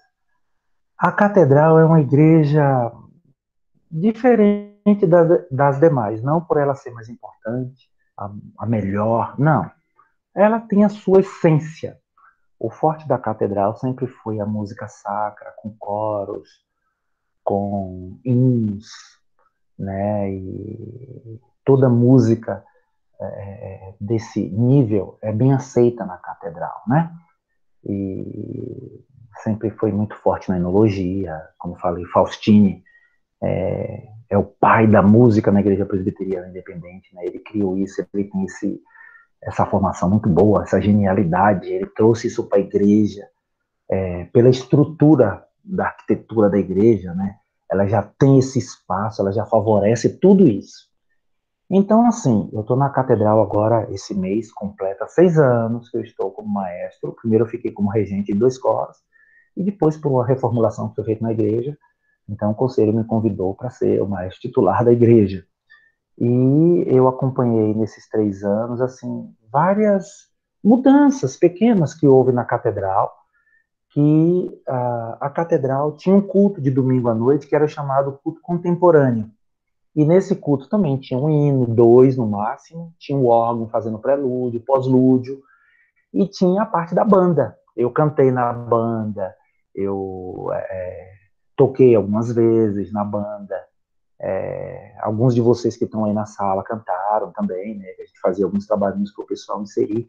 Então, existiu de uma forma diferente das outras igrejas, mas existia banda na catedral, que antes de mim, outras pessoas trabalhavam com a catedral. Hoje, com a criação, que vai fazer agora em agosto, 2 anos do Catedral Inspiração, passou a ser de domingo à noite. Esse Catedral Inspiração, ele é uma proposta totalmente diferente do silêncio, da escuta, da beleza, né, de sair tranquilo, de sair, é tudo diferente daquele culto com júbilo, que tem muito coro, que tem muitos hinos, que tem um órgão fazendo aqueles prelúdios, o piano com o órgão conversando, e o culto da noite com louvor. É tudo diferente isso aí. Foi onde saiu o grupo de louvor. Eu, como maestro da igreja, conversando com o pastor Rodinei, o reverendo, aquela coisa toda, a ideia foi ter esse grupo de louvor no trabalho dos jovens. Eu não sou contra. É tanto que de vez em quando, em algum culto nosso, eu ponho uma banda tocando para o coro alguns hinos específicos, tanto para o masculino, para o feminino, ou para o coro misto. Então eu ponho a banda, não cantada, mas a banda tocando, acompanhando esses hinos, e é bem aceita. Então, assim, hoje o forte da catedral é a música coral, a himnologia. Ela tem essa ênfase. Que é contra ter banda, eu não vou aqui dizer que sim, nem que não. Eu acredito que num outro culto, vamos supor, se houvesse um terceiro culto e atendesse talvez um público, poderia ter uma banda, mas isso não parte só de mim. Por exemplo, na Igreja Batista, o ministro de música, na pessoa do ministro de música, ele tem mais essa autonomia litúrgica de criar coros, de criar banda. Eu fui em igrejas que fui ministro de música que só tinha uma banda, eu formei 4 bandas, porque eu via que tinha gente interessada, querendo banda. Não queria ir pro coral, mas queria banda. Eu falei, tá bom, vou criar banda e vou explicar para vocês como se faz uma banda, que banda também é música boa. Mas lá na outra igreja que me dava essa autonomia. Não estou dizendo que a catedral não me dá essa autonomia, estou dizendo que eu respeito, eu já peguei a catedral no sentido de música andando, já andou mais, já tem uma progressão, né, musical. Então, assim, não vou dizer que a catedral não aceitaria a banda, não iria, mas precisa haver a proposta, a finalidade, o propósito para que a banda exista, isso com certeza, né? Mas não vou dizer nem que não tenha e que tenha, não, depende do propósito, do que for criado. Ela é aberta, porque no culto à noite os pastores estavam e a gente cantava, tinha banda, batia palma às vezes, a maioria das vezes batia palma, eu cantava com palmas às vezes à noite. E do culto da manhã já era totalmente diferente a proposta, né? Enfim. Então, fica essa. Não sei se eu também consegui te responder. Opa, foi ótimo, estou muito contemplado aqui pelas suas palavras. Legal, Obrigado. prazer te conhecer. Igualmente. Só um comentário, Cremilson, eu acho importante. Sim. Na época da banda, a Uhum. Mara coordenava, Sim. um aspecto que eu acho bem interessante era... Tinha muito critério na preparação, a respeito das letras também, né? Sempre teve uma preocupação com as letras serem de acordo com a doutrina, os dogmas da igreja. Uhum. E era uma banda muito boa. Exato. E a gente só, né, teve essa alteração por conta da Catedral Inspiração. Mas Isso. tinha outros projetos para a banda, que incluíam o Ministério de Jovens. A gente, né, chegou a conversar com o reverendo Valdinei, mas por conta da pandemia e outros fatores também não avançou. Mas assim, eu acho que é importante nesse quesito, uma coisa que tem bem claro, né, quando a gente conversa com o reverendo Valdinei, os outros pastores, o pessoal da igreja, é que a liturgia da manhã não será alterada, vai continuar sendo um culto tradicional, mas existem outras possibilidades para bandas, né? Exemplo, quando as crianças e os adolescentes realizam alguma participação no culto, a banda acompanha os ministérios infantis e de adolescentes para louvor, para um momento de adoração. E essas são as propostas. É isso. Eu acho que quem tinha levantado a mão aqui também, Sim. Luiz Oliveira Gomes. Se vocês pudessem se identificar assim, de que igreja que é, porque alguns de vocês, desculpa, eu não conheço, não sei se é da catedral ou só acompanho o grupo de jovens, só por isso, não por nada, tá? À vontade. Boa noite, meu nome é Luiz. Boa noite. Eu sou de Assis, São Paulo, faço parte da IPI de Jardim Paulista aqui. Eu estou numa região do estado de São Paulo que é chamada de Sertão, porque a gente está longe de várias coisas e tal, em relação à metrópole, mas a gente está do lado do norte do Paraná aqui. O norte do Paraná foi responsável pelo movimento renovado dentro da presbiteriana há uns 50 anos atrás. E desde então a gente percebe que o movimento renovado ele influenciou essa questão da música nas nossas igrejas aqui. E então eu gostaria de um comentário, né, uma observação do do Cremilson em relação a isso. A música sacra, dentro dos grandes centros, das metrópoles, ela pode ter um público. E eu percebo que no interior isso não acontece. Então, a nossa igreja, por exemplo, ela tem uma liturgia voltada. Se você vir num culto nosso, você vai achar que nós estamos uma renovada, mas é por conta também dessa influência geográfica, cultural, social, é muito, muito forte. Se a gente colocasse música sacra no nosso culto, seria um pouco estranho, porque você não tem essa linguagem para a maioria das pessoas. Eu não estou aqui também fazendo juízo de valor, né? Mas é o que a gente percebe, né? Que no interior a gente não tem, não é palpável, não é próximo do público, né? A nossa igreja, ela é uma igreja nova, ela tem 25 anos, ela nasce nesse contexto do Renascer, né? E que influenciou e muito. E o Renascer foi interessante porque não ficou restrito a São Paulo, foi quase que o Brasil todo, né? E essas adequações, elas perduram até os dias de hoje, na maioria das igrejas aqui, sejam IPIs, sejam renovadas, Assembleia de Deus, as pentecostais de uma maneira geral. Então, eu gostaria de um comentário em relação a essa questão da música sacra, né? Ela não ser uma linguagem abrangente. Se eu tiver errado, também me corrija. Não, ninguém está errado. Tá todo mundo certo e a gente vai procurar o que a gente pode ajudar, né? Vamos lá. Eu, quando menino, eu falei para vocês que até os 12, 13 anos eu morei na Bahia, lá no sul da Bahia, bem se é sertão, onde você mora na Bahia, era um pouco mais também. Mas se passaram 30 anos, porque na época eu tinha mais de 30 anos, na época eu tinha 12 anos, 11, né? Os seminários tinham música boa, e os seminários, então, alimentavam a igreja, musicalmente, estou falando da parte de música. Então, os seminários, os músicos, as pessoas que queriam ser ministros de música, que queriam estudar música sacra, ia para o seminário e voltava para a igreja com essa bagagem. Então, assim, hoje, os nossos seminários não tem mais música sacra, como antes. A primeira coisa já começa aí. Uma vez que o seminário não tenha o alimento, como que as pessoas vão poder alimentar suas igrejas? Primeira coisa. É tanto que o meu pastor, ele era pastor, mas ele tinha formação em música. Ele sabia reger, ele sabia tocar órgão. Não que todo pastor tenha essa aptidão, não. Mas se não tem, se o seminário tem um curso de música, alguém da igreja é levantado por Deus ou pela eclesia de nomear alguém para estudar música, seja lá onde for. Então, a primeira coisa é assim, é o seminário alimentar as igrejas, tanto na música quanto na teologia. Uma vez que o seminário não tem, não alimenta, fica comprometedor. E aqui eu não estou criticando os seminários, não. Eu estou dizendo uma vez, vou falar da Faculdade Teológica Batista, que é onde eu vivi bastante tempo, e porque fui do meio. A Faculdade Teológica Batista de São Paulo tinha um curso excelente de música, mas o curso acabou, mudou a finalidade, mudou o propósito, mudou isso, mudou aquilo, as igrejas ficaram sem alimento de música sacra. Música coral, inologia, foi perdendo, perdeu. Muita igreja, por incrível que pareça, a Igreja Batista, modéstia à parte do passado, foi muito boa em música. Toda igreja tinha um regente, tinha um coral, tinha ministro. Eu mesmo vim de formação da igreja, depois que eu fui para o seminário, depois que eu fui para a faculdade, né, morar, mas eu aprendi na igreja música sacra, que eu tinha professores boníssimos na igreja. Eu aprendi música com o zelador da igreja.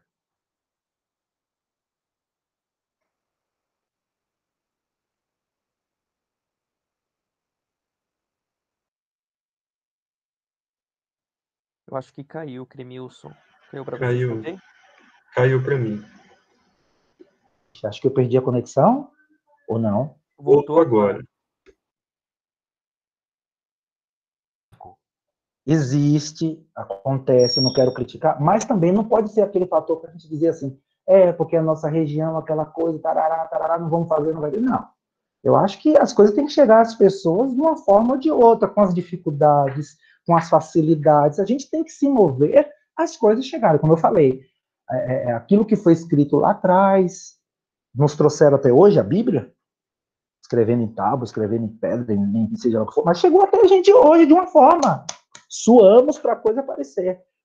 Veja bem, existe agora a questão cultural, certo? A primeira parte eu já te respondi. Agora vem a parte cultural.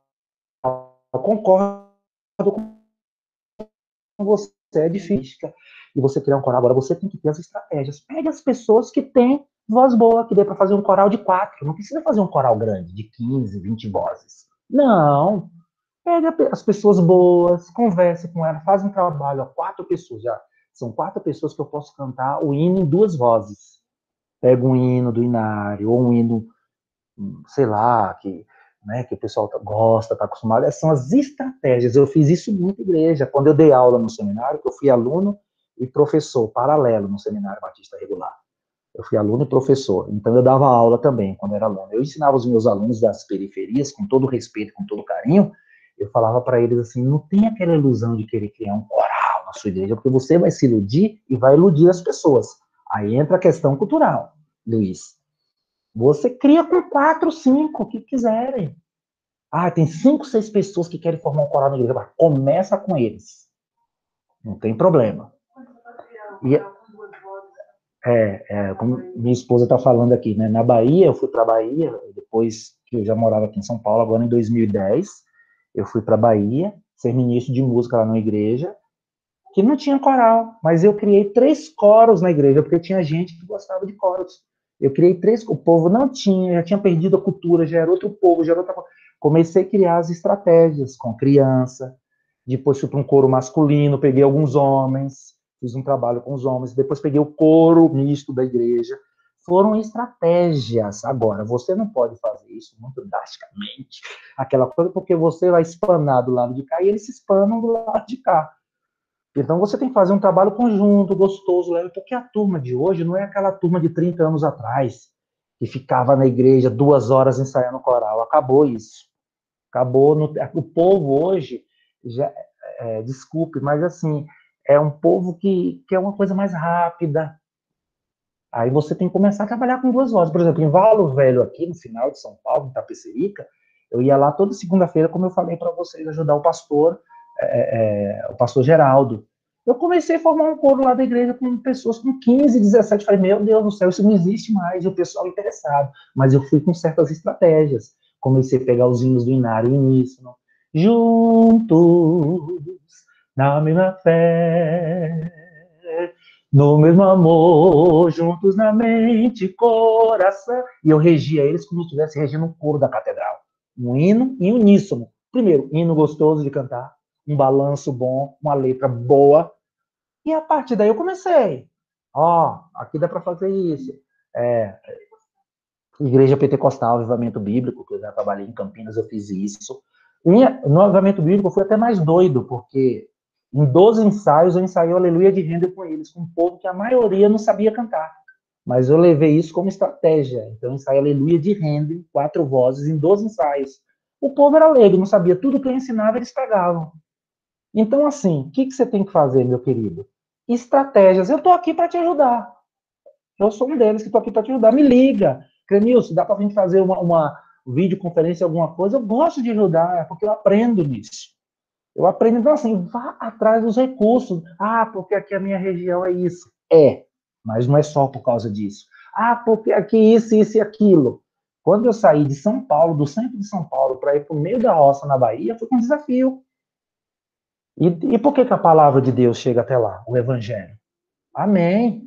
A música também pode chegar. Agora, a questão cultural é outra coisa. É outra coisa a se trabalhar. Deu para entender as 2 coisas? Ficou claro? Perfeitamente. Então me ligue, marque um horário comigo, manda e-mail para mim, eu estou aí para isso. Aquilo que eu puder ajudar, eu ajudo. Agora não fica naquela, não vai chegar, não sei o que. Se a igreja quer, tem pessoas, o pastor vai apoiar, dá para fazer um trabalho bonito, vamos embora, a coisa vai acontecer, com certeza. Se tem 4, 5 pessoas, as coisas vão acontecer. Eu dou as diretrizes de longe, e se pagar a passagem, eu vou até lá. Só para eu finalizar a minha parte, Sim, acrescentando, né? A nossa igreja tem coral, né? Nós temos uma maestrina e temos uma coisa, uma atividade muito bacana, que eu sou presbítero e eu sou músico também na igreja, eu toco teclado. Nós temos uma orquestra, uma mini orquestra. Amém! que também já tomou assim uma nova roupagem. A gente trabalha muito a questão do velho, né, do antigo e do novo. Então, nós temos uma orquestra hoje com mais ou menos 15 pessoas. E por conta da pandemia, a gente está parado. Mas a gente gosta de ideias, a gente gosta de movimento, a gente gosta de agregar também essas práticas mais antigas, porque a gente percebe que isso faz falta, apesar de tudo, né? A igreja precisa dessa base. Então, precisa, acho que, de um olhar de fora, sabe? Para abrir um pouco a cabeça, a gente percebe isso. Então você está em berço esplêndido, amém. Graças a Deus. Tem recurso, é orquestra, tem um coral, você está em berço esplêndido, meu amigo, meu irmão. Deus te abençoe. Bem, igualmente. Obrigado. As ordens.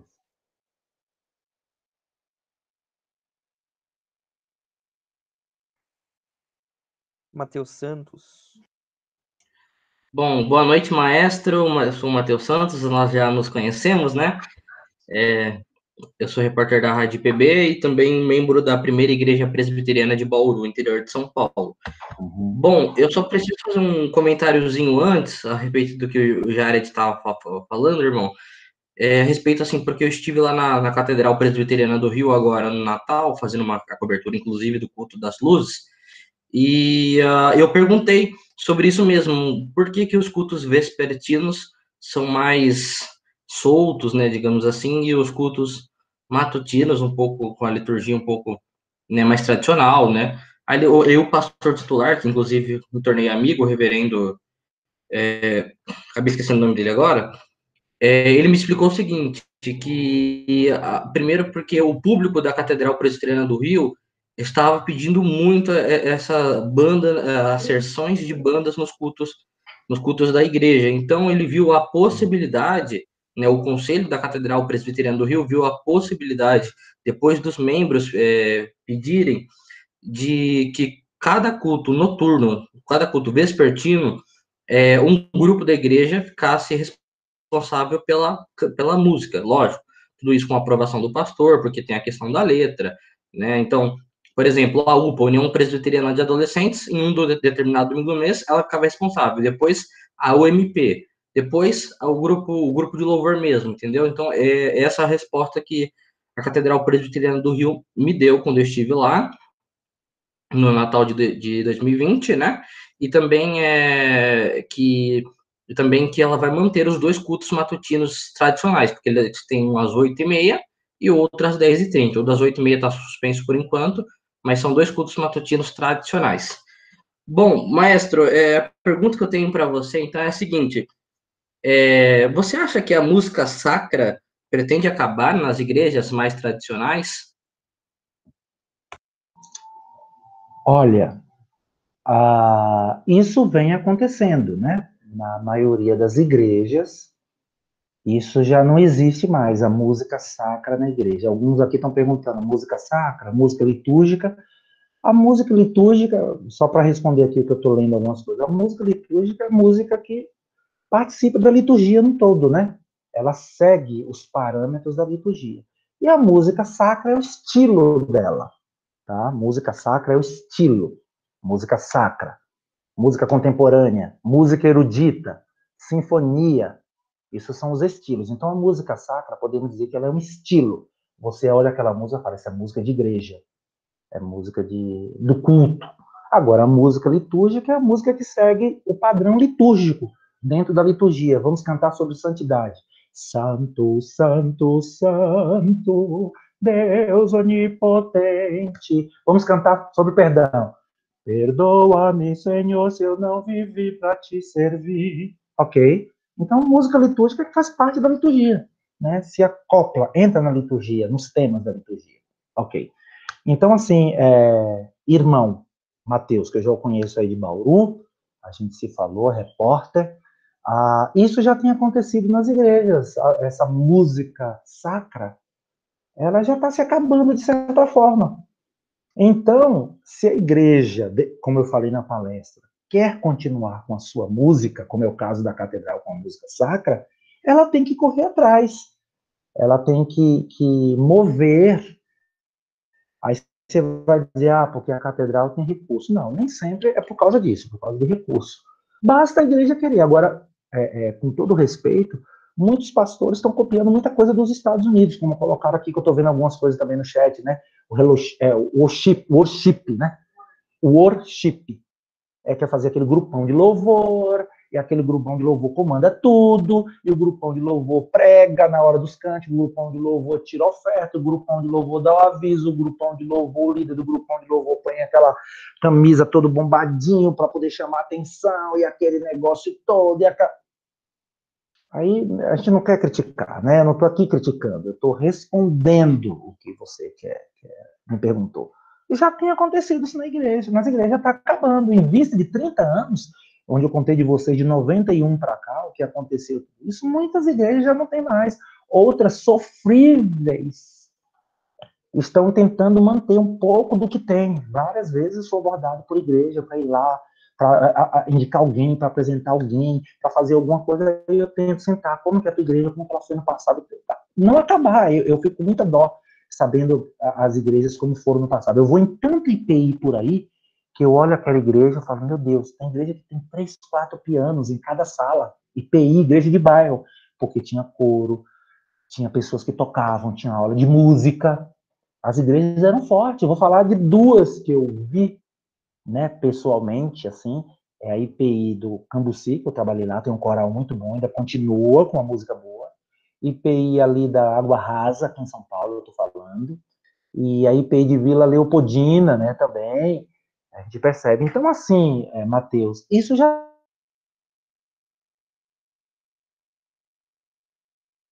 vai acontecer mais ainda. Muito poucas igrejas selecionadas ficarão com essa ideia da música sacra. Na Igreja Batista, por exemplo, Donaldo Guedes, na Liberdade, que ainda mantém. Ele está há muitos anos lá, foi professor da Faculdade Teológica, e mantém essa linha nossa. A Igreja Batista da Penha já mudou, tem música, tem coral, tudo, mas já mudou muita coisa. Ela criou lá o jeito de cantar, não critica, né? E, enfim, então, assim, isso já tem acontecido. Agora a gente precisa abrir os olhos para que isso não tenha ainda, fique pior, mas já tem acontecido. Agora, pode voltar? Pode, vamos atrás das estratégias e não deixar morrer. Perfeito, muito obrigado, viu? Inclusive, eu só fazendo mais uma parte aqui, não sei se o senhor conheceu ela, mas morreu recentemente a maestrina Vera Marcondes. Ela era uma dos nomes, um dos grandes nomes da música sacra aqui no estado de São Paulo, e ela era também regente do coral da minha igreja. Certo. Uhum. O André levantou a mão.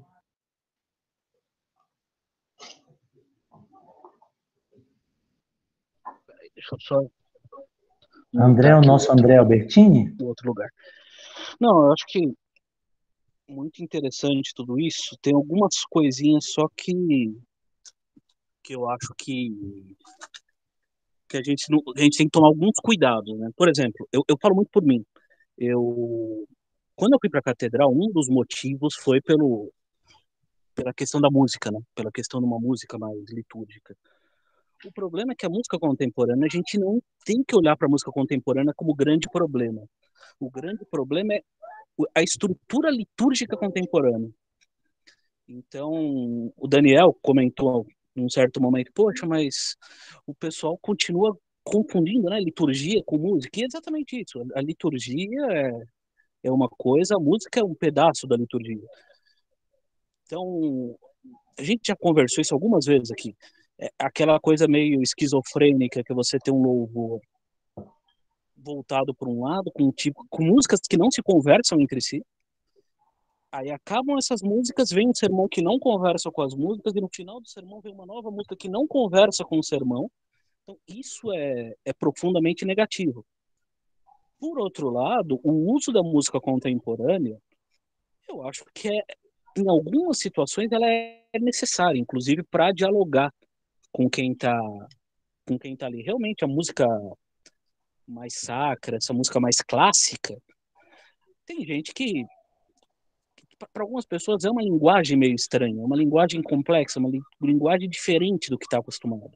Então, eu acho que Eu falo por mim porque eu fui um dos que crucifiquei a música contemporânea. E peraí, o problema não está na música contemporânea só. Claro, tem muito lixo no meio, e aí tem que passar pela igreja, tem que passar pelo pastor, tem que passar pelo conselho, de olhar e falar, tá, peraí, isso aqui não funciona, isso aqui funciona, essa letra tá errada, essa letra, beleza. Isso é absolutamente fundamental. Mas a gente não tem que colocar jogar tudo que tem de contemporâneo no lixo, porque sim, tem coisa que comunica com o povo. E sobre essa questão da música sacra, também é uma coisa que a gente tem conversado, existe uma demanda do pessoal buscar uma música mais clássica na igreja, a questão do órgão, a questão de voltar ao passado. Aí sim, essa questão do estilo, a gente tem que entender que o estilo é atual, o estilo, o mais importante é a mensagem que está se passando, não a questão do estilo, né? Eu acho que, por exemplo, você pegar num domingo de manhã na catedral e botar uma banda, vai ficar estranho. Mas vai ficar estranho por quê? Porque a gente está falando de uma tradição de sei lá quantos anos. Significa que é certo ou errado? Não, significa que existe uma tradição e a gente tem que olhar com certo carinho para a tradição. Né? Então, eu acho que essas coisinhas que a gente tem que tomar cuidado nesses tempos, porque principalmente essa questão do worship, né? O worship veio de uma forma tão desagradável, aquele louvor enlatado que não comunica muito com a nossa cultura, que a gente começou a olhar para isso e falar, pô, isso é tudo lixo. Não, não é lixo. Tem coisa boa ali no meio. Eu, particularmente, não é meu estilo de música. Há muito tempo atrás, quando eu ainda liderava o louvor, o que eu fazia para tentar comunicar com o jovem era o quê? A gente fazia releitura de hinos. Então a gente fazia samba, a gente fazia rock, a gente fazia alguma coisa muito mais pro lado da música brasileira, né? A gente gostava de muito de música brasileira. É uma alternativa para uma igreja que não quer ir pro lado litúrgico, para a música litúrgica, né? O lado da música mais clássica litúrgica. Mas eu acho que a gente tem que tomar cuidado com essas demonizações, que a minha geração é muito parecida com a sua, a gente tem muito pouca diferença de idade.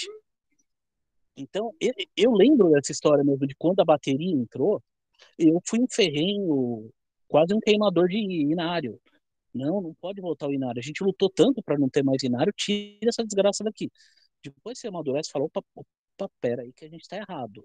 A gente passou do ponto. A gente, nesse momento, era um momento de correção de rota. A gente saiu do não pode nada para então agora a gente não tem mais nada tradicional para entrar no momento de, pera aí, gente, agora vamos botar a bola no chão e vamos entender o que pode, o que não pode, o que era bom, o que era ruim.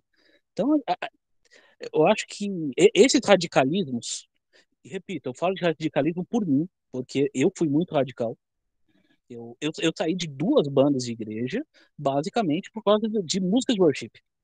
E falar, não dá para tocar isso, eu não aguento, eu fico doente com esse negócio. Hoje eu olho e falo, poxa vida, será que eu não fui radical? Será que eu não fui um pouco ignorante? Por isso que esse meio termo é muito importante. Basicamente era essa observação, mas é mais um meia-culpa que eu acho que é um meia-culpa que a minha geração tem que fazer. A gente passou um pouco do ponto também. E aí, a hora que a gente voltou atrás demais. Então a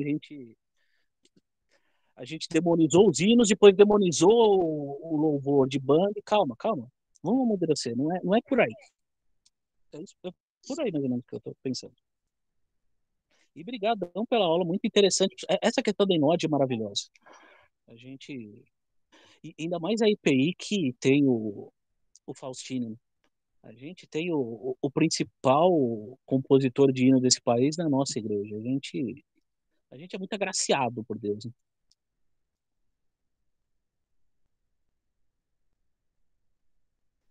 Que legal, tô curtindo vocês falarem, viu? Muito bom isso aí, um grupo bem maduro, bem envolvido. Parabéns, parabéns.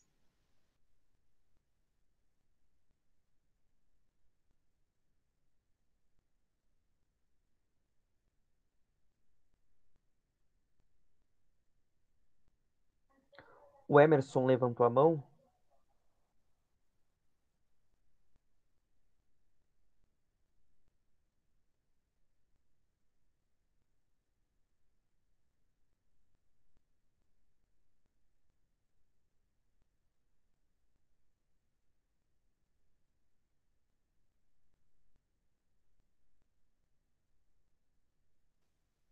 Emerson, você está aí, irmão?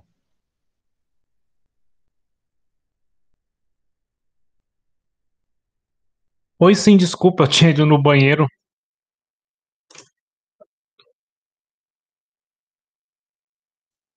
Oi, Levantou, Emerson, ou foi por engano? Não, não levantei, não. Beleza. Eu acho que o Luiz levantou a mão.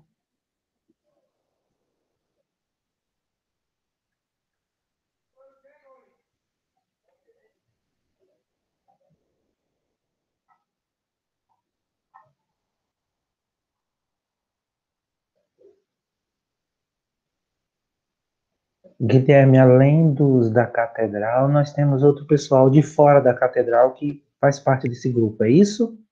Sim. Nesse curso temos participantes de outras denominações. Tem da IPB, congregacional, batistas, pentecostal, acho que tem também, anglicanos. Não sei se estou esquecendo mais alguém. Se estiver, pode se manifestar.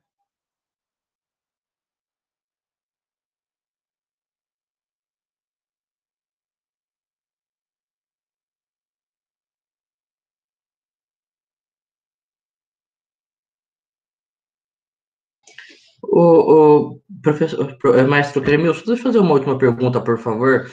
Acho que até se o Pois Guilherme, não, se o Guilherme, às ordens.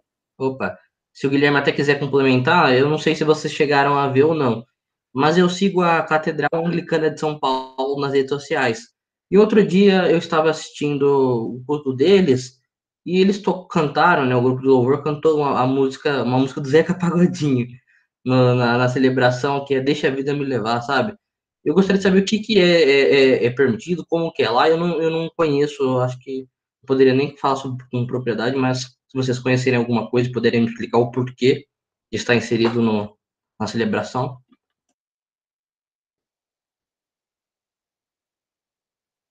Olha, coincidentemente, a semana passada eu fiz 3 edições de concertos lá na Anglicana, em São Paulo, ali na Praça Olavo Bilac, não sei se é dessa que você está falando. E eu conversei com o pastor, concerto, não era culto. E fiz 3 edições dos grandes clássicos do MPB. Fiz lá sexta da semana passada, retrasada, e a semana passada, sexta e sábado. 3 concertos eu fiz lá. Alguns de vocês aí assistiram, né? O nosso concerto lá. E aí, eu conheci o pastor agora de um mês e meio para cá. Pastor Arthur. E ele justamente me disse isso, que a igreja dele canta estilos não música sacra na sua liturgia. Eu não posso te falar assim com propriedade, porque não conheço muito se é da igreja, se isso é característico da igreja local, acontece, né? E às vezes a igreja pertence a uma denominação, mas a outra igreja não faz isso, mas aquela ali faz. Existe muito disso. Como nas IPIs, né? Muitas, eu não estou dizendo que faz disso, igual cantar essas coisas, mas muitas absorvem um estilo da sua liturgia, querendo colocar, inserir outras coisas. Quando eu trabalhei na igreja luterana, igreja de confissão luterana em Campinas, igreja evangélica de confissão luterana, tem 2, né? Eu trabalhei acho que na mais tradicional, quase 5 anos em Campinas. Não chegava a ter isso nos cultos, mas era um pouco aberto também a cantar esses estilos, não chegava a esse ponto extremista, mas cantava algumas coisas assim.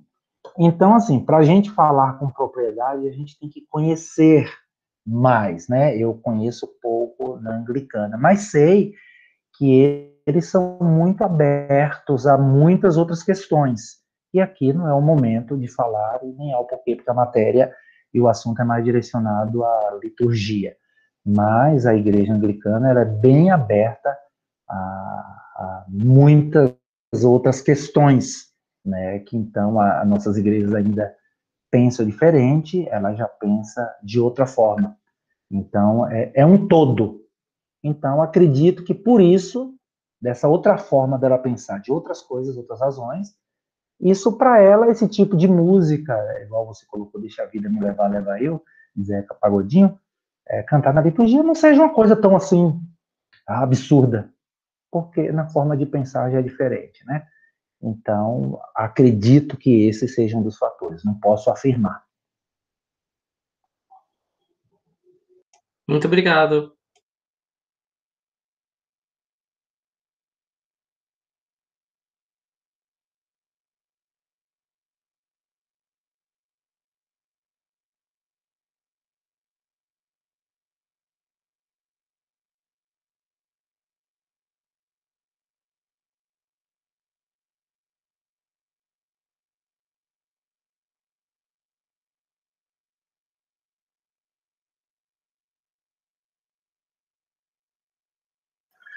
Bom, irmãos, aproveitando que está o período de silêncio, eu quero perguntar ao maestro se ele concorda com a afirmação de que o que a igreja crê é aquilo que ela canta. Ou seja, muitas das igrejas nossas tradicionais têm as confissões de fé, símbolos de fé, só que na liturgia adere a outros cânticos, né, fora do inário e tudo mais, e isso representa, de fato, o que ela crê na prática, né, porque aquilo que canta é aquilo que vai no coração, né, que expressa na emoção dos músicos e congregação, mais do que aquilo que ela confessa historicamente. Poderia discorrer sobre isso, meu irmão? Sim, Luiz, prazer. De onde que você é, Luiz? Só para eu conhecer mesmo, né? Não, eu sou aqui da IPB, com histórico na IPU e com bacharelado na IPI. Entendeu? Eu só falta renovada aqui para poder ficar nas 4 maiores denominações presbiterianas. Você é de São Paulo? Eu estou aqui exilado no interior de Minas Gerais, mas sou do Rio de Janeiro. Ah, ok. Então, irmão Luiz, muito prazer conhecê-lo. Então, sua pergunta é muito interessante. O que acontece é assim: se a igreja habitualmente, como disse Paulo, faz isso, canta isso, leva a crer que ela acredita nisso, né? Vamos pensar assim, como, né, talvez Paulo disse isso, né? Você está acostumado dia a dia a cometer esse pecado habitual, torna um pecado habitual. O que é um pecado? Não estou dizendo que isso é um pecado, né, do lado da música, não. Mas eu quero dizer que o que Paulo disse, se aquilo virou habitual, você já nem mais percebe, porque você vive aquilo, né? Então, assim, corre um risco muito sério, porque eu já fui de igreja que cantamos algumas coisas que passou desapercebido. Temos que olhar a questão da época, temos que olhar a questão da denominação em si. Eu lembro que muitas coisas no cantor cristão que se cantava 30 anos atrás, veio o HCC, que é uma mudança do cantor cristão para o inário para o culto cristão, que teve uma briga assim, na Igreja Batista. Muitos não aceitavam essa mudança do cantor cristão para o HCC, porque muitos hinos não vieram para o HCC, que é o novo inário, por causa dessas mudanças teológicas, esses pensamentos. Falava-se muita coisa antiga que lá no passado tinha uma conotação, hoje não tem mais. Então a gente tem que analisar um todo. Agora, se dominicalmente, semanalmente, ela faz questão de cantar aquilo e fazer aquilo, é o que ela vive. Porque a igreja tem pastor, a igreja tem professores da escola dominical, né? Não vou dizer nem que tenha maestro, né? Mas se ela tem pastor, ela tem líderes bons que estudam a Bíblia, aquela coisa, e estão cantando aquilo semanalmente, mensalmente, o ano todo, ela vive aquilo. Uma coisa ou outra passa desapercebido, que já aconteceu comigo. Eu cantar algumas coisas que eu falo, nossa, a gente cantou, precisamos fazer uma reformulação disso aqui, porque o contexto tá estranho, precisa ter uma junção melhor, um equilíbrio. Então, precisa se analisar, precisa ser um Bereia, né? Aí, né? Um Bereia da música. Precisa, de fato, analisar o que está acontecendo, um todo. Passou desapercebido? Ou usou-se isso muito na época e a gente não se deu conta, né? Algumas coisas que a gente cantava atrás, que vai cantar hoje, como que é? É um todo. E existe também essa questão do habitual. Não, a gente faz questão de cantar sempre isso. Então é porque está vivendo isso. Espero ter respondido, Luiz.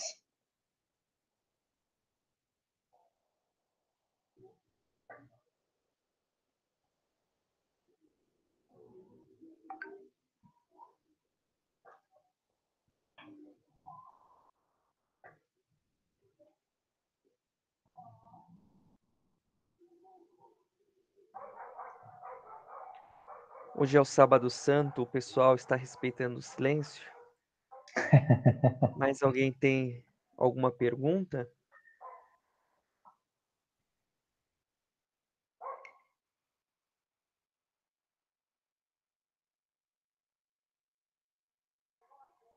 Bom, nós encerramos aqui.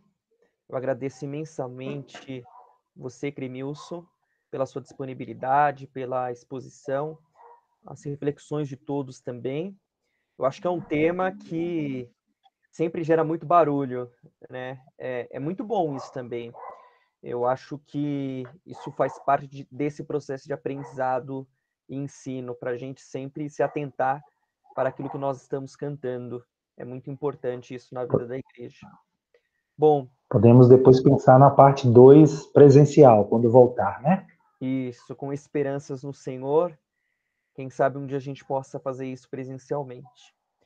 Gostaria de convidar nesse momento a irmã Thalita para que faça essa oração final. E na semana que vem nós teremos a nossa última aula. As instruções nós encaminhamos pelo grupo do Telegram.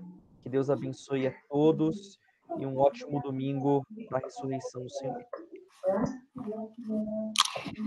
Boa noite a todos. Muito obrigada, Mestre Cremilson. Eu que agradeço.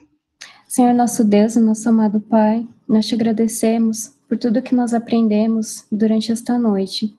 Te agradecemos, Senhor, pela vida do Mestre Cremilson, que há tantos anos, Senhor, vem se dedicando a ensinar o seu povo, Senhor, a te adorar através dos hinos e dos louvores. Te agradeço, Senhor, porque ao vê-lo, Senhor, todos os domingos, todos nós somos instigados, ó Deus, a te adorar com todo o nosso coração, com alegria. Te agradeço, ó Deus, por cada um que participou nessa noite desse estudo. Te agradeço, ó Deus, pelas comunidades representadas aqui, pelos grupos de louvores que estão presentes em cada uma dessas igrejas, pelos corais. Te agradecemos, Senhor, por todos os músicos que nos ajudam a te adorar melhor, ó Deus. Te agradecemos também, Senhor, por toda a tradição, Senhor, da enologia, por todos os compositores que abriram o seu coração para receber do Senhor palavras que nos inspiram a te adorar. Te peço, ó Deus, que o Senhor continue nos guardando, nos abençoando e cuidando, Senhor, de cada uma das nossas famílias, ó Deus, abençoando o domingo, amanhã, Senhor, que será a comemoração da Páscoa, da ressurreição do Senhor. Te louvamos por tudo e te agradecemos. Em nome de Jesus, amém. Amém. Amém. E amanhã tem concerto. Aqueles que puderem, desejarem acompanhar, Cremilson, que horário será, por favor? Sim, o concerto desse domingo, Guilherme, amanhã, será dentro do culto, dentro da liturgia. Então, nós, justamente isso que nós acabamos de falar, tentamos colocar todas as músicas dentro dos tópicos litúrgicos, as músicas do concerto, né, os hinos com arranjos, enfim, está tudo inserido dentro da liturgia. O concerto será dentro da liturgia. Assistam, que está muito bonito, muito mesmo. Obrigado.